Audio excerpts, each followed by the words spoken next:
بسم الله الرحمن الرحيم اعوذ باللہ من الشیطان الرجیم بسم اللہ الرحمن الرحیم وبہ نستعین۔ ہماری گفتگو لمعہ ششم میں ہے، اور لمعہ ششم میں بھی پھر ہماری گفتگو جو ہے وہ جناب کتاب الدیات میں۔ کتاب الدیات میں یہ ہے کہ اگر انسانی اعضاء کو کوئی نقصان پہنچاتا ہے تو اسلام نے اس پر جرمانہ رکھا ہے، جس جرمانے کو دیت کہتے ہیں۔ تو انسان کے اعضاء زیادہ ہیں تو لازمی دیات بھی زیادہ ہیں، اس لیے مصنف صاحب نے مسائل کے عنوان سے یہاں پر کہا تھا کہ ہم مسائل بیان کریں گے۔ ان مسائل میں سے 17 مسئلے آپ پڑھ چکے۔ ان 17 مسائل میں سے بہرحال کچھ ایسے مسئلے تھے جو ہمارے معاشرے میں پیش نہیں کیے جاتے ہیں۔ آج بھی آپ 2 مسئلے پڑھیں گے، جناب 19واں اور 20واں۔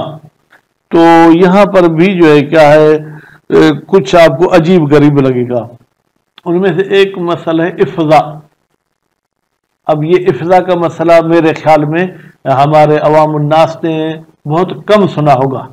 افضاء کا مطلب کیا ہے بھائی میرے؟ افضاء کا مطلب یہ ہے کہ کوئی انسان عورت کو نقصان پہنچاتا ہے، پھر اس کے پیشاب والی جگہ اور حیض والی جگہ ایک کر دیتا ہے، یا اس کے حیض والی جگہ اور پاخانے والی جگہ ایک کر دیتا ہے۔ یا تو دشمنی کی وجہ سے کی، یا کوئی مرد عرب ٹائپ کا تھا، عورت بیچاری چھوٹی موٹی تھی، تو جیسے ہی وہ اس کے پاس گیا تو سب کچھ ایک کر دیا، سب پائپ پھاڑ کر ایک کر دیے۔ تو اب کیا ہے، کہتے ہیں عورت کو پوری دیت دینی ہوگی، اور پوری زندگی عورت کو خرچہ دینا ہوگا، اور عورت کے ساتھ ملنا بھی نہیں ہوگا کیونکہ وہ ملنے کے قابل ہی نہیں ہے۔ اچھا، اگر کسی شخص نے جماع کی وجہ سے افضاء نہیں کیا اور حرکت کی وجہ سے افضاء کیا، ہاتھ کے ذریعے کیا، کسی لکڑی کی وجہ سے کیا، کیونکہ دشمنی میں ایسے ہوتا رہتا ہے، تو اس میں بھی دیت دینی ہوتی ہے۔ خوب مزید میرے خیال میں عبارت میں ہی پڑھیں، خلاصہ نہ سنائے تو اچھا ہے۔ اچھا، 19واں مسئلہ پھر کیا ہے؟ 19واں مسئلہ یہ ہے کہ اگر کوئی انسان کسی کے الین کو کاٹ دے۔ الین کیا ہوتا ہے؟ دمب، یعنی اس کے پچھلے جو دبر کے 2 پہاڑیاں ہیں، جو 2 گوشت ابھرے، ان کو کوئی کاٹ دے، تو پھر اس میں بھی جناب 2 صورتیں ہیں۔ آیا ہڈیاں بھی ظاہر کرتی ہیں یا تھوڑا سا گوشت کاٹا ہے؟ بہرحال قانون کلی کے مطابق تو یہ ہے کہ وہاں پر بھی دیت دینی ہوگی، یعنی 100 اونٹ دینے ہوں گے اگر کوئی شخص ایسے کسی کا گوشت کاٹتا ہے۔ تو ابھی ہم مزید عبارت پڑھتے ہیں، زیادہ خلاصہ نہیں سناتے ہیں، کیونکہ گھر میں بیٹھ کر پڑھانے سے پھر انسان گھر کے جو ہے نا وہ ممبران سے بھی کچھ مولوی بھی ڈرتا ہے۔ تو ابھی ہم چلتے ہیں عبارت کی۔ 18واں مسئلہ فی الافضاء، افضاء کے بارے میں ہے۔ خوب فرماتے ہیں افضاء کیا ہے، اس کی وضاحت تو بعد میں بتائیں گے۔ فی الحال الدیت، اگر بیوی کے ساتھ یا کسی بھی عورت کے ساتھ یہ ہوا ہے تو اس کو 100 اونٹ دینے پڑیں گے۔ وہی یا وہ ہوا، یہ افضاء کیا ہے؟ تسییر مسلک البول والحیض واحدا، پیشاب اور حیض والا جو ہے مسلک یعنی راستہ، وہ نالیاں ایک ہو جائیں۔ وکیل مسلک الحیض والغائط، اور ایک قول کہتا ہے کہ نہیں بھائی، حیض اور پاخانے والی جگہ ایک ہو جائے، تو پھر نتیجے میں اللہ پناہ دے، پھر وہ عورت بیچاری کو پاخانہ کبھی آگے سے آئے گا کبھی پیچھے سے، اس کو حیض بھی کبھی آگے سے آئے گا تو کبھی پیچھے سے ہے۔ وہ ہوا اقوا، کہتے یہ جو دوسری تعریف ہم نے افضاء کی بتائی، مسلک الحیض والغائط، یہ قوی تر ہے کہ تحقق ہی افضاء کے متحقق ہونے میں۔ فتجب الدیت، تو دیت واجب ہو جاتی ہے۔ بأیہما کان، کہتے ہیں افضاء جس طریقے سے بھی ہو، یعنی مسلک البول والحیض والے طریقے سے ہو یا حیض والغائط والے طریقے سے ہو۔ لذہاب منفعت الجماع، اس لیے کہ ختم ہو جاتی ہے جماع والی منفعت، معہما، ان دونوں افضاؤں کی صورت میں۔ ولا فرق بین زوج وغیرہ، کوئی فرق نہیں، افضا کرنے والا شوہر ہو یا غیر شوہر ہو، اذا کان قبل بلوغہا، البتہ یہ دیت اس وقت ہے جب بالغ ہونے سے پہلے افضا کیا جائے، اور اگر بالغ ہونے کے بعد افضا ہو تو وتختص، پھر یہ دیت مخصوص ہے بغیر ہی شوہر کے علاوہ دوسرے کے ساتھ بلوغ کے بعد، یعنی بالغ ہونے کے بعد اگر شوہر افضا کرے تو شوہر پر دیت واجب نہیں، وتسقط عن الزوج، اور دیت ساکت ہو جائے گی شوہر سے، اذا کان، جب ہو، کان کا اسم کن افضا بعد البلوغ، بالغ ہونے کے بعد، لأنہ فعل معذون فیہ شرعا، اس لیے کہ شوہر کو اس بیوی کے ساتھ جماع کرنے کی اذن دی گئی ہے شریعت میں، اذا لم یکن بالتفریط، البتہ جب اس میں کوئی کوتاہی نہ ہو۔ مثلا کیسے؟ ڈاکٹر نے کہا ہے کہ یہ لڑکی شادی کے قابل نہیں ہے، اس کے مثلا وہ جگہ جو ہے بالکل چھوٹی ہے، اس میں کوئی جمع نہیں کر سکتا، پھر بھی زبردستی اس کی شادی کرتے ہیں، یا رشتہ داروں کو پتہ نہیں تھا، ٹھیک ہے جناب، شوہر نے کوئی اس میں کوتاہی کی ہے تو پھر شوہر دیت دے گا۔ وَإِلَّا فَالْمُتَّجَهْ زَمَانُ الدِّيَةِ، وَإِلَّا یعنی اگر کوتاہی ہوئی ہے تو پھر بہتر یہ ہے کہ شوہر بھی دیت دے، ضعیفت، مثلا بیچاری لڑکی جو ہے بہت کمزور ہے، دبلی پتلی، ہوا پہ بھی ادھر ادھر وہ جو ہے نا وہ گر پڑتی ہے، التی یغلب الظن، ظن غالب ہے بے افضائها، کہ اگر شوہر اس کے پاس جائے گا تو اس کا افضا ہو جائے گا تو دیت دینی پڑے گی۔ ولو کان قبلہ، ولو کان، اگر یہ افضا بلوغ سے پہلے ہو اور وہ بھی شوہر کی طرف سے، کیونکہ کبھی کبھی نابالغ لڑکیوں کے بھی نکاح ہو جاتے ہیں، ضمن، تو یہ شوہر اس عورت کے دیت کا بھی ضامن ہے، مہر بھی دے گا۔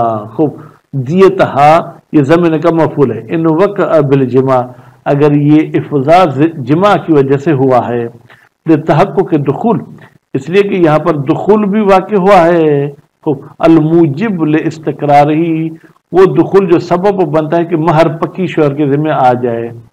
ولو وقع بغیر ہی، اگر افضا بغیر جماع کے ہو تو، یا یوں کہیں ولو، ہاں وقع کا فاعل جو ہے افضا، غیر ہی کی ضمیر جماع کی طرف جائے گی، بنی استقرار ہو علی عدم عروض موجب تنصیف، تو بنا رکھی جائے گی اس مہر کے پکے ہونے کی کہ کوئی ایسا کام نہیں جو آدھے، یعنی کیا، یعنی اگر طلاق دے دیتا ہے تو طلاق میں تو مہر آدھی ہو جاتی ہے، تو پھر پوری مہر نہیں آدھی مہر دینی ہوگی۔ وَأَنْفَقَ الزَّوْجُ عَلَيْهَا، اور شوہر پر دوسرا جرمانہ یہ ہے کہ وہ عورت کو خرچہ دیتا رہے گا، حَتَّى يَمُوتَ أَحَدُهُمَا، یہاں تک کہ بیوی مر جائے یا شوہر مر جائے۔ وَقَدْ تَقَدَّمَ فِي النِّكَاحِ، اور یہ بات کتاب نکاح میں گزر چکی ہے، أَنَّهَا، بالتحقیق یہ افضا والی عورت، تحرم علیہ، شوہر پر حرام ہو جائے گی ابدا، ہمیشہ کے لیے، مضافن الی ذالک، یعنی خرچہ بھی دے گا، دیت بھی دے گا، حق مہر بھی دے گا، ٹھیک ہے، یہ سب کچھ دے گا۔ وَإِن لَمْ تَخْرُجْ عَنْ حِبَالِهِ بِدُونِ طلاق، اگرچہ یہ عورت بغیر طلاق کے اس کے جو ہے کیا ہے اہل و عیال سے خارج نہیں ہوگی، اس کے فیملی ممبر حساب ہوگی، یعنی اس کا فطرہ وغیرہ بھی اس پر دینا ہوگا۔ وَقَذَا لَا تَسْقُطُ عَنْهُ النَّفَقَةُ وَإِن طَلَّقَهَا، اور اسی طریقے سے جیسے یہ اس کے حبالہ سے خارج نہیں ہے، اسی طریقے سے اس عورت کا نفقہ بھی ختم نہیں ہوگا، دینا پڑے گا۔ وَإِن طَلَّقَهَا، اگرچہ یہ اسے طلاق ہی کیوں نہ دے دے، لصحیحۃ الحلبی عن ابی عبداللہ علیہ السلام، اس لیے کہ صحیح حلبی روایت ہے امام جعفر صادق علیہ السلام سے، قال، امام نے فرمایا، علیہ الاجراء علیہا ما دامت حیتا، علیہ یعنی شوہر پر ہے اجرا، اجرا یعنی وہی نان و نفقہ دینا جب تک یہ عورت زندہ ہے۔ وہ فی سکوتہا، آیا نفقہ ساکت ہو جائے گا کب؟ بتزویجہا بغیر ہی، جب یہ عورت اس مرد کے علاوہ کسی اور کے ساتھ شادی کرتی ہے۔ وجہان، سکوت خرچہ میں دو وجہ ہیں، من اطلاق نص، یہ دلیل ہے کہ خرچہ ساکت نہیں ہوگا اگر یہ اور کے ساتھ شادی کرے، کیونکہ نص مطلق آئی ہے کس کی؟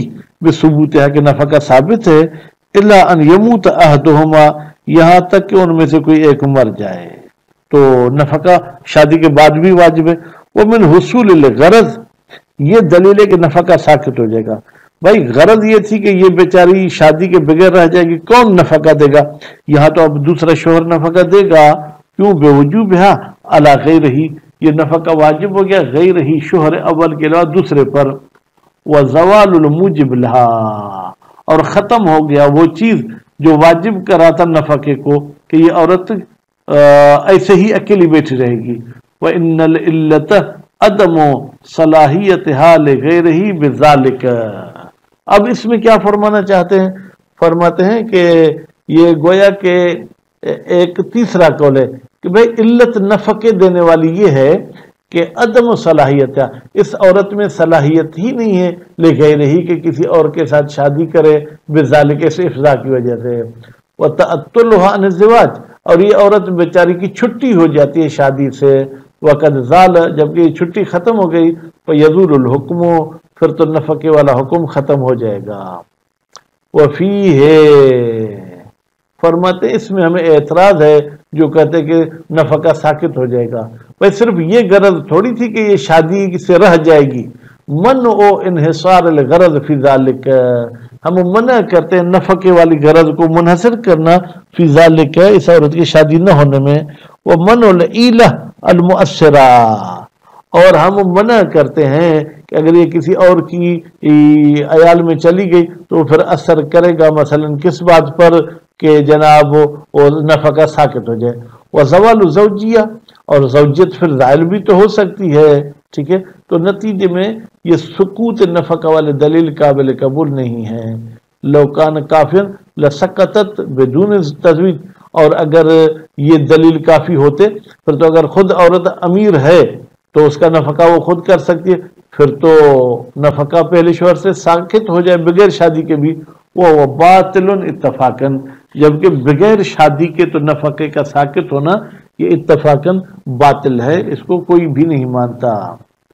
خیر، 19واں مسئلہ فی ظاہراً الین، خوب، اور پیچھے والا جو دو ابھرے ہوئے گوشت ہیں، وہ ہم اللحم ناطع، وہ جناب گوشت ہے جو ظاہر ہے، ابھرا ہوا ہے، بین ظہر والفخذین، کمر اور رانوں کے بیچ میں، ادیتو، اس میں مکمل دیت دینی ہوگی۔ وفی کل واحدۃ النصف، اگر ان میں سے کوئی ایک گوشت کاٹتا ہے تو اس کو آدھی دیت دینی ہوگی۔ اذا اخذت الى العظم الذي تحتها، جب وہ گوشت کاٹا جائے اس ہڈی تک جو اس گوشت کے نیچے والی ہڈی ہے۔ وفی ذہاب بعضهما بقدرہ، اچھا اگر ہڈی تک گوشت نہیں کاٹا گیا بلکہ کچھ مقدار گوشت کی کاٹی گئی ہے دونوں سے، تو پھر اس کی ہم ما بقی گوشت کے ساتھ نسبت سنجی کریں گے۔ اگر آدھا گوشت کٹا ہے تو آدھی دیت۔ فإن جہل المقدار، اگر مقدار ہمارے لیے مجہول، آدھا ہے، چوتھا حصہ ہے، تیسرا حصہ ہے، قال فی التحریر وجبت حکومت، تو کتاب تحریر میں کہا ہے کہ پھر حکومت واجب ہو جائے گی، یعنی پھر عرش دینی پڑے گی۔ ویشکل، کہتے ہیں یہ حکومت والی بات جو ہے کیا وہ مشکل ہے۔ بما لو قطع بزیادت المقدار عن الحکومہ، جب یہ شخص کاٹ دیتا ہے اس حکومت والی مقدار سے کچھ زیادہ، اور نقصان یا کچھ کم، مال جہل بمجموع المقدار، جبکہ ہمیں مجموع مقدار کا بھی پتہ نہیں کہ اس کے پیٹھ پہ کتنا گوشت ہے۔ فَيَنْبَغِي الْحُكْمُ بِثُبُوتِ الْمُحَقَّقِ مِنْهُ، پھر بہتر ہے کہ ہم حکم لگائیں بمحقق منہ، کہ بھائی کتنی مقدار میں کٹا ہے، ٹھیک ہے، فکان ہڈی تک ہو، ہڈی سے اوپر ہو، تو نتیجے میں وہ دیکھ کر پھر ہم دیت والی بات کی طرف جائیں گے، حکومت والی بات کی طرف نہیں جائیں گے۔ تو الحمدللہ 19 مسئلے پورے ہو گئے، آئندہ دروس میں انشاءاللہ 20واں بھی پڑھیں گے۔ صلی اللہ علیہ محمد و آل محمد۔